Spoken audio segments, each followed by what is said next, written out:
The gods of the celestial heavens are, of course, immortal, but they only maintain their immortality because once every 1,000 years they gather for a great feast, and in this feast they consume what is sometimes referred to as a potion or a pill, a medicament of some sort, which grants them the power to live for another 1,000 years and to maintain their energy and their vigour and their dynamism so that they do not grow decrepit and ancient beyond days and weak and frail. And the being in charge of preparing this wondrous potion was, by the order of the august Jade Emperor himself, Yuan Shangti, was a young man called Wugong, who had long yearned for immortality himself, and so had been given the task of preparing this potion of immortality for the gods, with the explicit instruction that not only should he prepare the potion, but he should distribute the potion and ensure that each of the gods received only one pill each every 1,000 years, and that nobody else, aside from the celestial immortals themselves, should receive a pill. But being given a set of instructions and following a set of instructions are two different things. And it has to be said that Wugong, not through greed or malice or any such untoward inclination, but through compassion, saw the plight of his fellow mortals, saw people he loved and cared for and admired grow old and frail and wither and die, and some of them would lose their minds with old age, and some of them would lose the vitality of their limbs. Well, pretty much all of them would lose the vitality of their limbs with old age as they grew frailer and frailer. And he thought to himself, if only I could share just one or two or maybe three pills with certain special wonderful people, so that they could go on and live century upon century upon century, never growing frail or withering or losing their minds, but to be vital and energetic and out in the world spreading light and wonder and goodness. And so he succumbed to this temptation of sharing one or two or three pills with mortals. And of course, whatever you do in the world, eventually the gods themselves do find out. And so the august Jade Emperor himself discovered what Wugong had did. Now, had Wugong been selling the pills for profit, or engaging in some other venal motivation, then I'm sure the august Jade Emperor would have punished him terribly. But the Emperor understood that Wugong was, although misguided and disobedient certainly, was nonetheless trying to act out of good motivations, and so rather than visiting some horrific fate upon him, he consigned Wugong to stop creating the pills of immortality and to go off and tend to the sacred osmanthus tree, which was contributing towards one of the ingredients for making the pills of immortality. But it became the job of Wugong to prune and tend the osmanthus tree, which may sound no terrible burden, but this particular osmanthus tree, being a sacred holy tree, grows with such vitality that as soon as you prune it, it's grown again. And so, a bit like painting the Forth Bridge, you get to the one end and you've got to go all the way back to the beginning and start all over. It's a constant, incessant job, like rolling that great boulder up to the top of the hill, only to see it roll all the way down again to the other side. Well, pruning the bush is the job of an eternity. It's one that never quite gets done. So it may not be the most gruesome punishment in the world, but it is assuredly a burden that must be carried out. And so with Wugong consigned to this job of eternity's gardener, the august Jade Emperor himself needed somebody else to take over the preparation of the sacred medications. And he thought to himself, well, these humans, they mean well, some of them at least. Some of them assuredly don't mean well, but quite a few of them do mean well. But even the well-meaning ones are not obedient. They are not assiduous in sticking to the tasks that they are given. They wander off into all sorts of other directions and do all sorts of things they've been told not to do.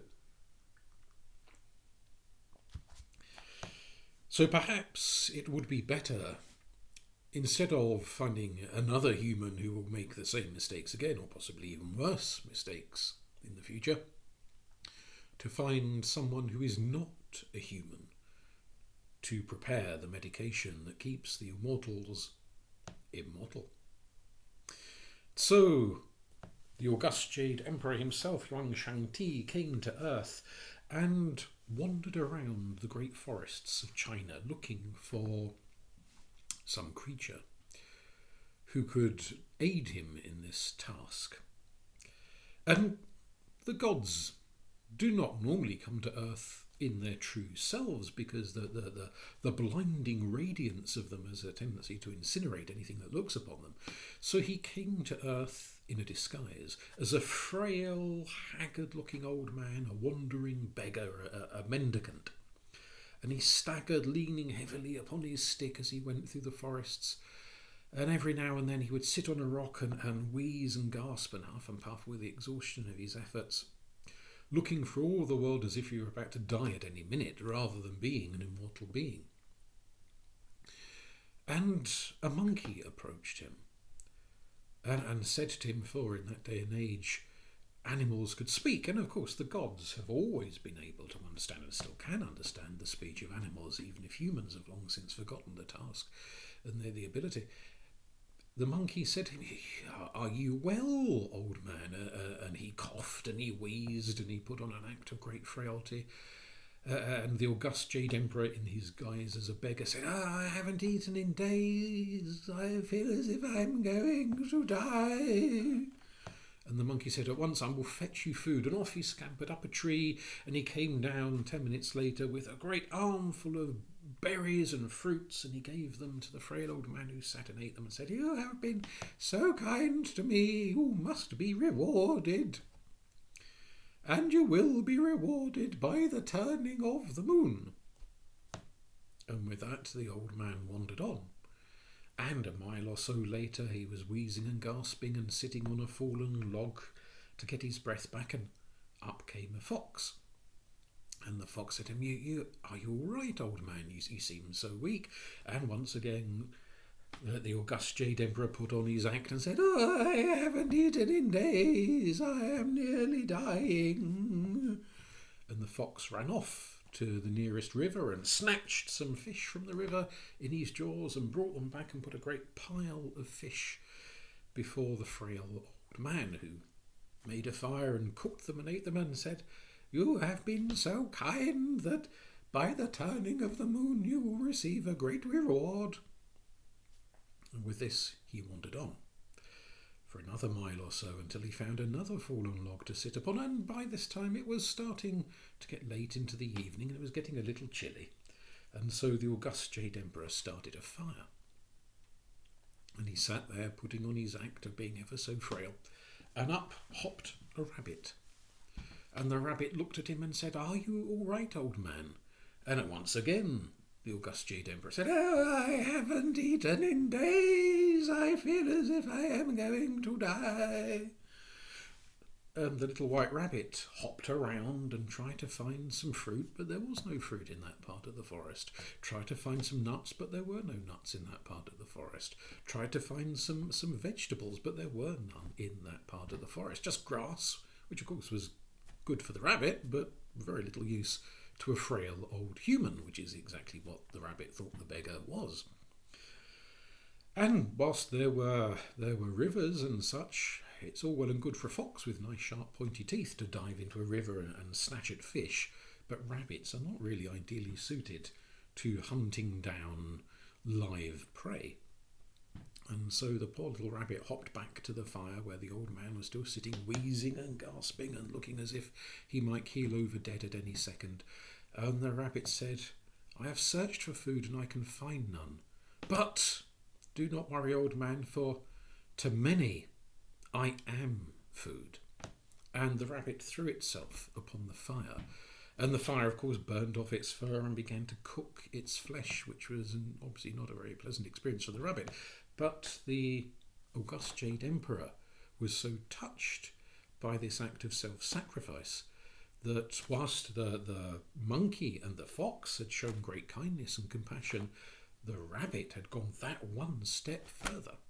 And so the august Jade Emperor plucked the little white rabbit out of the fire and weaved his magic about the rabbit, cured all of his burns, restored his fur, and granted to him immortal life, and said to the rabbit, no longer pretending to be the frail old beggar, you have served me well, and your sacrifice shall be rewarded.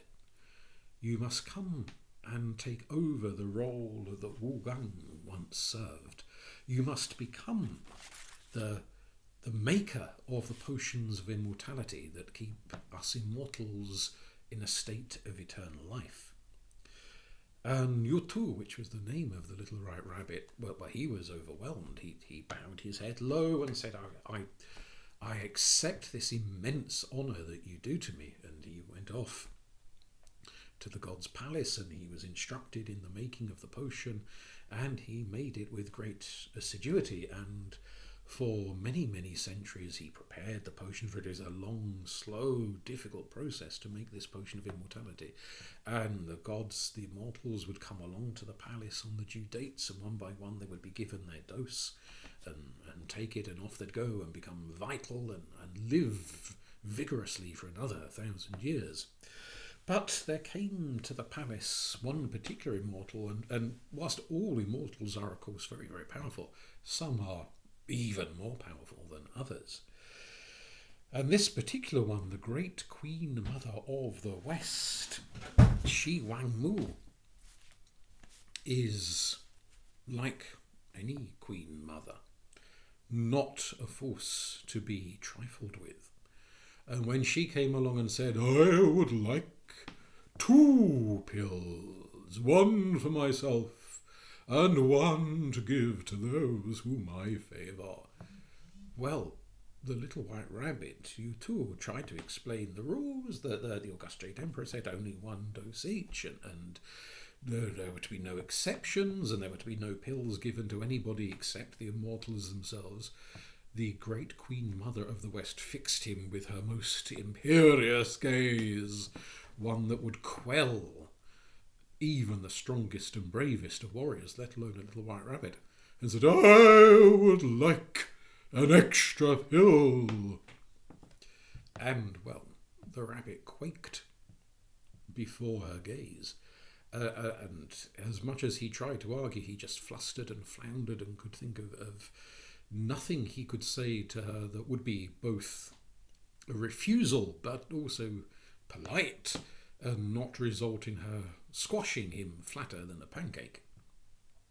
And eventually he succumbed, and he gave her the extra pill.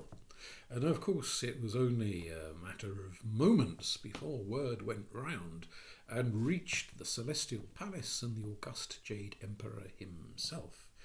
And down he came to where the little white rabbit dwelt, preparing the medications. And he shook his head sadly and said to the rabbit, I hear you have succumbed to the demands of the Queen Mother of the West. And the rabbit, trembling, said, she kept insisting. I tried to say no, but she would not have it. She insisted. And again, as with Wu Gang, the august Jade Emperor understood that his subject, this rabbit, had broken the rules, but had done so not out of any malice, not out of any wickedness, and that really the fault, if any fault at all, lay with the Queen Mother of the West for her imperious commands, and not for this poor little white rabbit for succumbing to them. But he said to the rabbit, nonetheless, you have disobeyed, and there must be consequences for disobedience. What do you, Yue-Tu, think should be the consequences for your disobedience? And the rabbit shivered and shook and imagined all of the terrible punishments that are visited in the 10 levels of hell. And after some time, the rabbit looked up, and it was night. The stars were out, the moon was out, and he remembered the tale of Chang'e, the goddess of the moon, who, through the impulsive deeds of her husband, had been exiled along with her husband, he to the earth because he was still mortal, and she to the heavens, to the moon itself, because she had drunk from a potion of immortality and had become a goddess, and so she could not reside with her beloved husband upon the earth. And whilst he grew old and died, she stayed eternally young and in perpetual exile upon the moon, terribly, terribly lonely, but through no great fault of her own. And the little rabbit thought that he too had done wrong, but through no great fault of his own, and perhaps if Chang'e was awfully lonely, maybe a companion, a friend, would make her a little less lonely, make her burdensome exile easier to bear.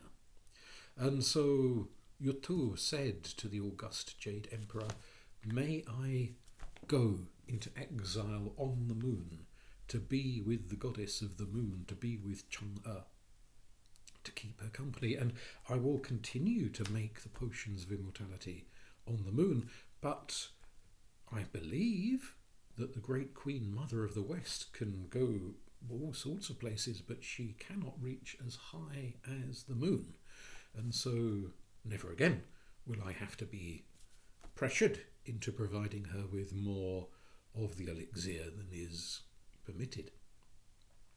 And the august Jade Emperor stroked his immensely long beard and thought, and said, "This is a wise decision on your part, for you will be exiled from the earth, which is a punishment enough, but you will alleviate the loneliness of Chang'e, and she in her turn will alleviate your loneliness. And once every 1,000 years I shall come to the moon to collect the elixir and bring it back and distribute it amongst the gods myself, and they would not dare to pressurize me into giving them more than their fair due." And so Yue-Tu, the little white rabbit, journeyed up to the moon, and if on a dark night when the moon is full you look up and gaze at the moon, you can see the shadow of Yue-Tu, of the little white rabbit, upon the moon still, as he keeps Chang'e company in her long, long exile. And if you have particularly acute hearing, the hearing of a very long-eared rabbit, you might be able to hear the pounding of his pestle and mortar as he prepares the osmanthus leaves and flowers and all of the other secret ingredients that I'm not allowed to tell you about, for I will surely be struck down by a moon shaft if I were to do so. He prepares the potions of immortality for those who deserve them and not for those who don't.